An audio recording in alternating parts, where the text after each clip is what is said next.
Hey guys, Deadly Groove here, and tonight I'm going to do a installation video of Windows 95, but this time I'm going to show you the formatting steps that I took before doing the installation process, because I don't know if I explained it well in the last video, in my installing Windows 95 video, so I'm going to go into more detail with the installation process, so we'll get it started. I got a Windows XP in the disk drive, and so we're going to select the CD-ROM. So let's get it going here. So yeah, so we're on CD-ROM, and hit enter, and press any key to boot from CD. And here we are into the Windows XP startup.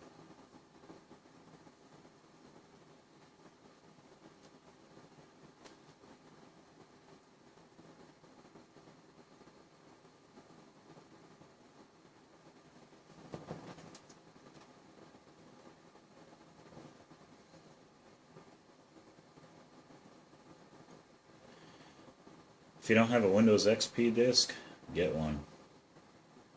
They are so good to have. They're great for like wiping drives, especially when you want to install like legacy operating systems and stuff. It's a perfect way to wipe a drive, because, or even set up a new drive, because Windows 95 and Windows 98 doesn't really have anything on it to where you could really delete partitions and stuff. So Windows 2000 and Windows XP has that. I don't know how good Windows 2000 is, because I haven't really tried to use Windows 2000 to completely wipe a drive, but XP works beautifully. And you can also use Windows Vista 7, 8, or 10, but you know, if you don't have a DVD drive in your machine, then Windows XP is good, because Windows XP is on CD.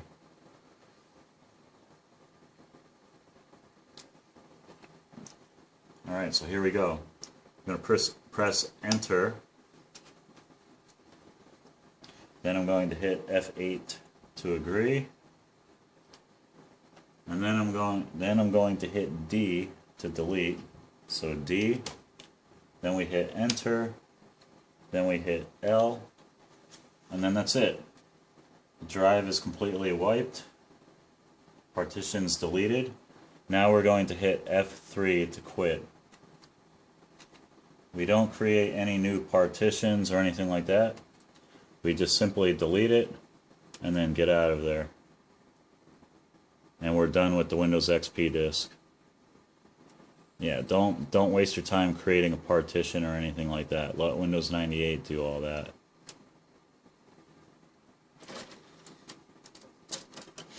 Alright, now we're going to park in the Windows 98 2nd Edition CD.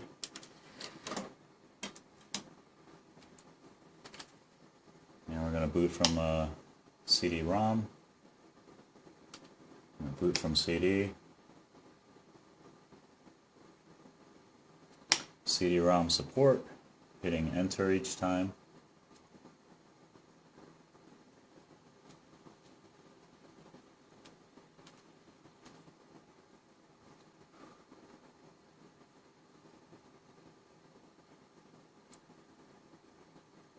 So now we're going to hit enter. We're going to hit enter again. We're going to press the down arrow to go to use large drive support. Then we're going to hit enter, and then we're going to hit enter again, and it's going to restart. That's normal. That doesn't mean that anything's screwed up.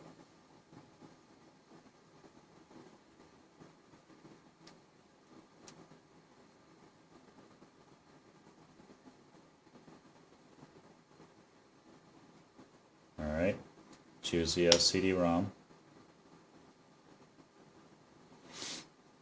CD support.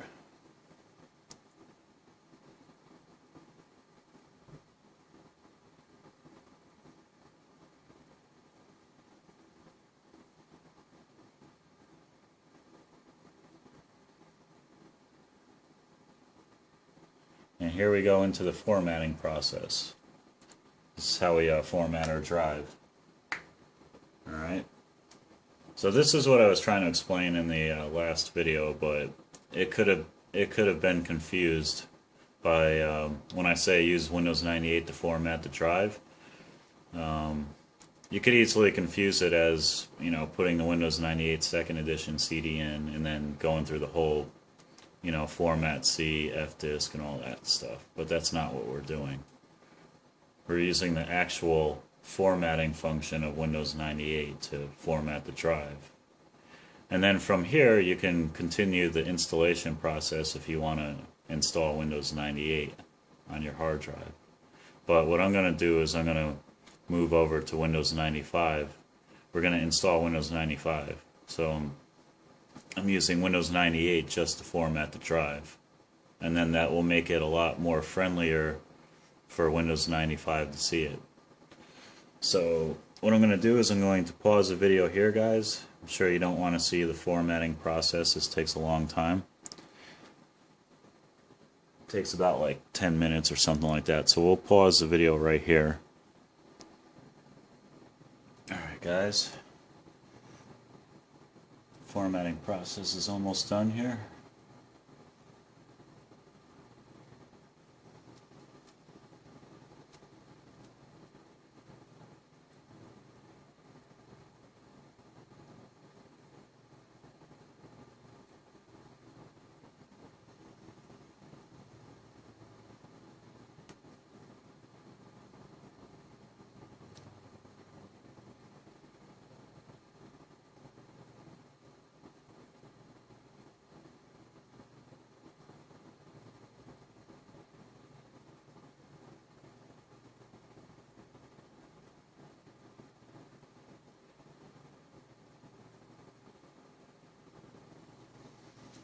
And there we go. So now, if you wanted to continue installing Windows 98, you could hit Enter, but we're going to hit Escape.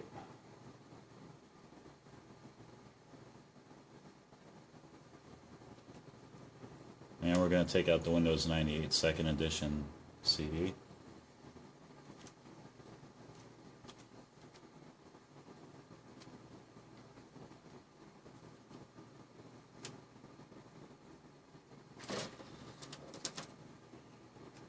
And we're going to park in the Windows 95 CD. Got Windows 95 OSR 2.5 C. Same version as I used in the last video. And now we need the Windows 98 boot disk. So on my Gotek floppy, that's number 4 on mine. So now we're going to boot from the floppy drive.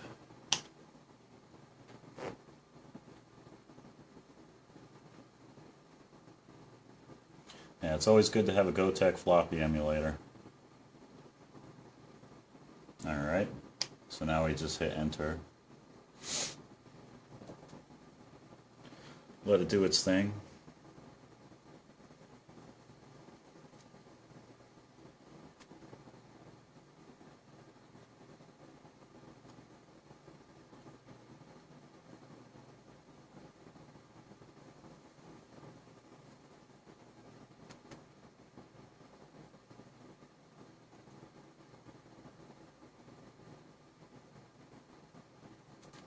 This machine is keeping it nice and cool in here with all those fans. I can kind of feel the fans all the way over here. Well, it's the bottom fan. The bottom fan is blowing out, and I can feel like the air going out from underneath over to where I am. The fan in the front is pushing air in, and then it's filtering out through the back. The same thing with the fans on the top, they're filtering downward. Alright, so now we're gonna type in D : alright, yeah, D : because it's on the A. Alright, so now we're on D. And we're going to type setup.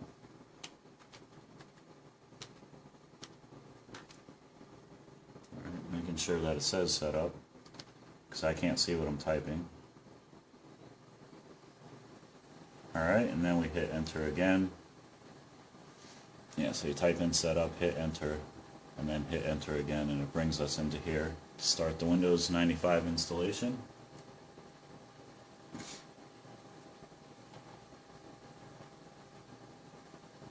Okay, so now it says view, log, or exit. We're going to press the right arrow key, bring it over to exit, and then we hit enter.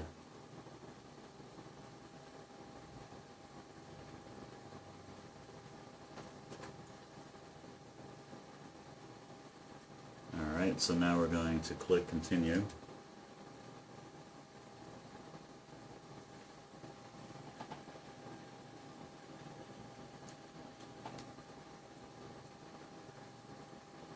Going to click yes.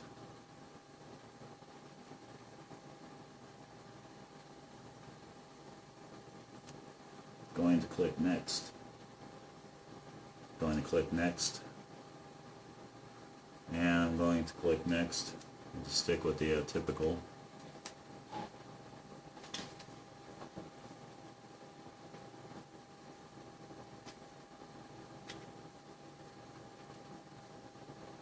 Typing in the CD key.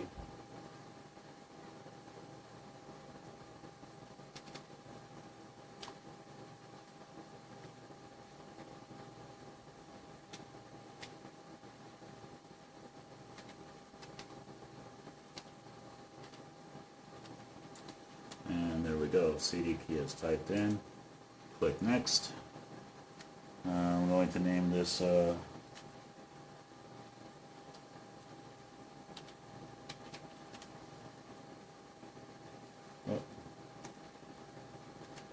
DGLV, and then I'm going to click next.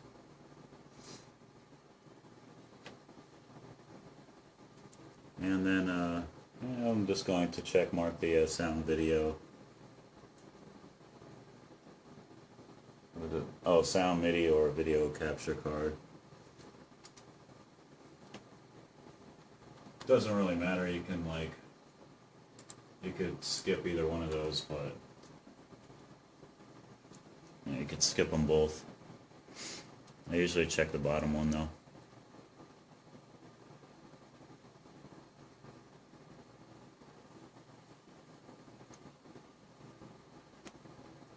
You can always ignore that though, and then just, install them later if you need them.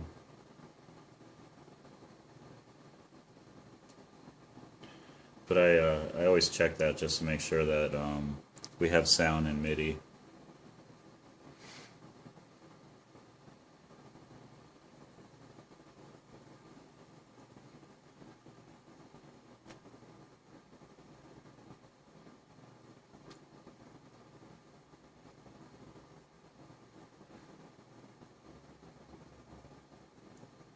But yeah, guys, it seems to be installing pretty fast, even on a 128 gig device.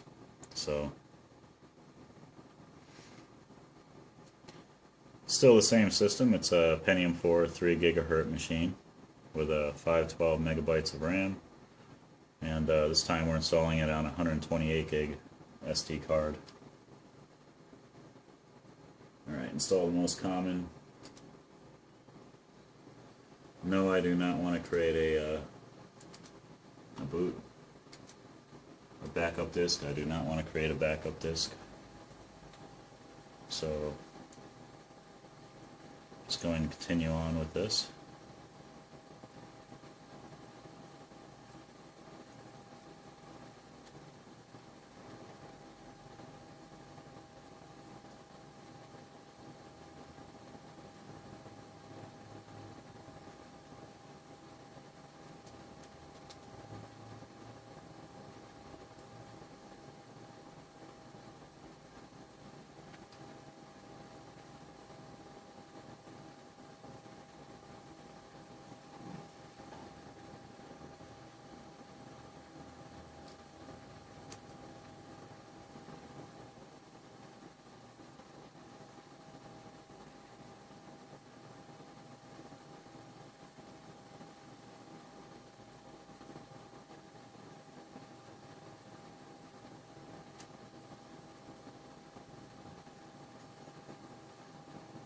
Now if you're going to do like a high-powered Windows 95 machine, you want to make sure that you have a motherboard that has AGP. So you know you can go for an Intel Pentium 4 motherboard with AGP, with an AGP port on it. That way you'll have a card that's compatible with Windows 95.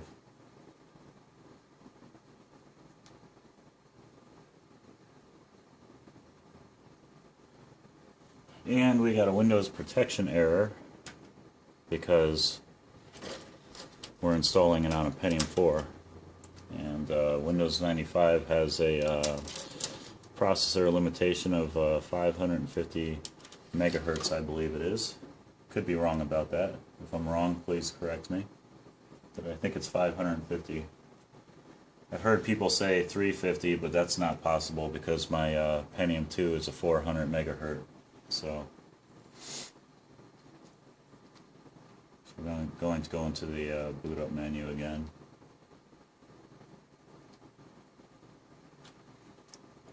And we're going to boot from CD-ROM because I got the fixed 95 CPU disk in there.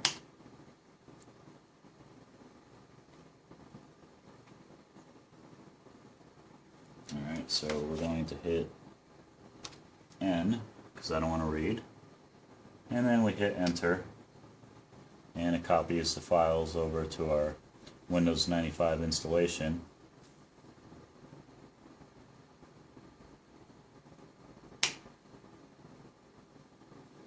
And we'll take the fixed 95 CPU disk out of there. And I'll just put the 95 disk back in just for good measure. I don't think you need the 95 OSR2 disk. Okay, so it brings up the safe menu. We're just gonna put it on normal and press enter and continue on with the installation.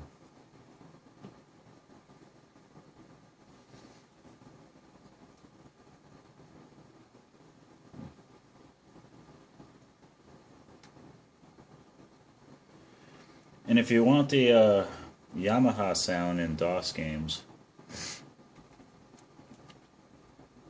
you know, you just get a Sound Blaster Live card. I recommend the CT4620 or the SB's 0600, or is it 0060? I don't remember. Oh, wait a minute. Yeah, we don't want to worry about that. So when you click close, when it shows the map and you click close, after that, it'll bring up this screen. Just click cancel, because I don't want to install any printers. Alright, and then we click OK, and it'll restart.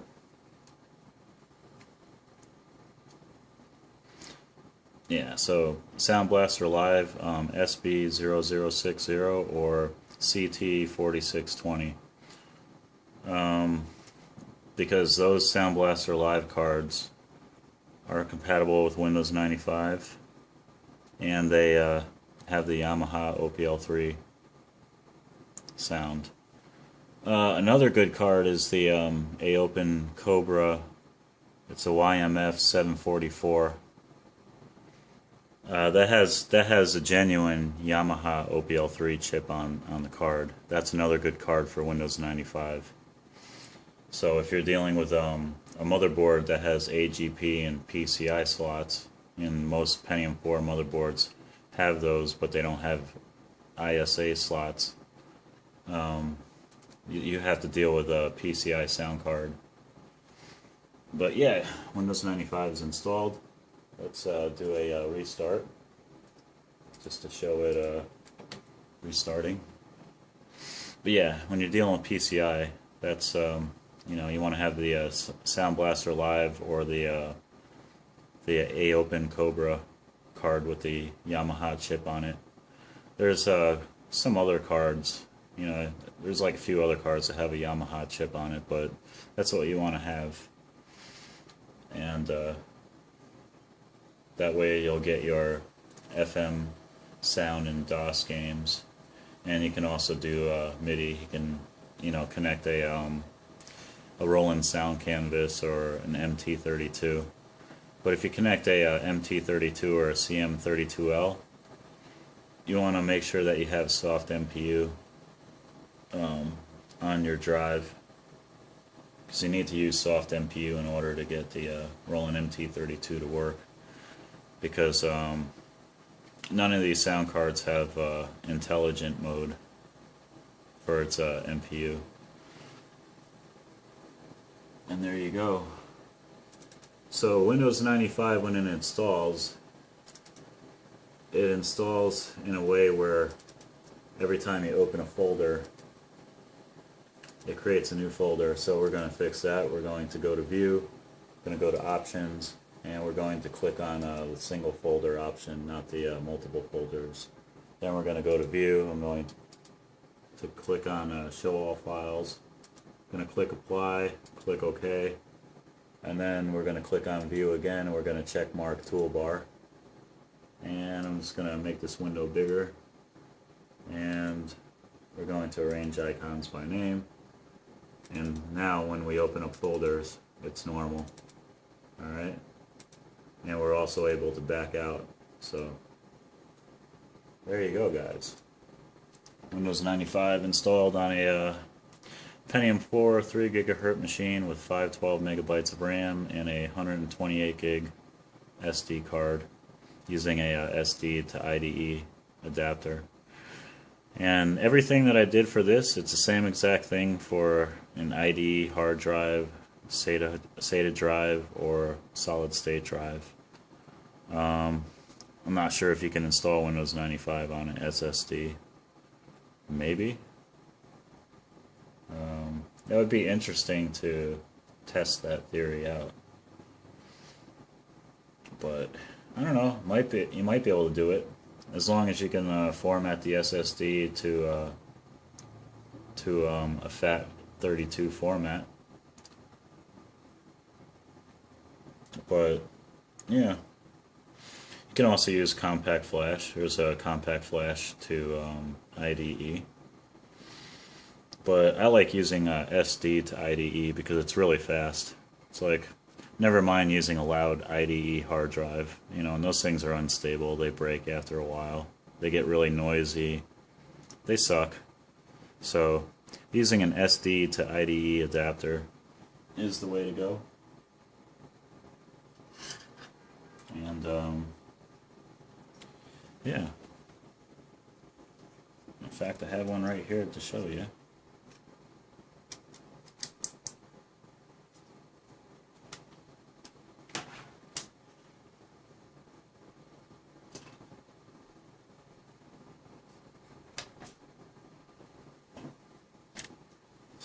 Trying to find the magnifier. Okay. So, let me show you guys.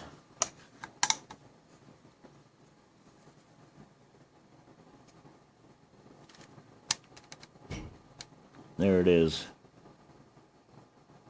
So you got your IDE connections, then you have your Molex connector, and then you have your 4-pin connector right there, if you have like a smaller cable. And then there's the SD card. So these things are good to have, man. They're way better than like using an IDE hard drive. They're a lot faster, they're more reliable, and they're more stable. So that's the way to go. But alright guys, so that's gonna do it for the installation.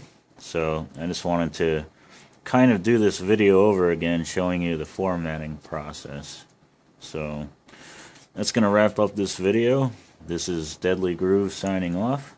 Hope you guys have an excellent week, and I'll catch you guys soon. Thanks for watching. Alright guys, peace.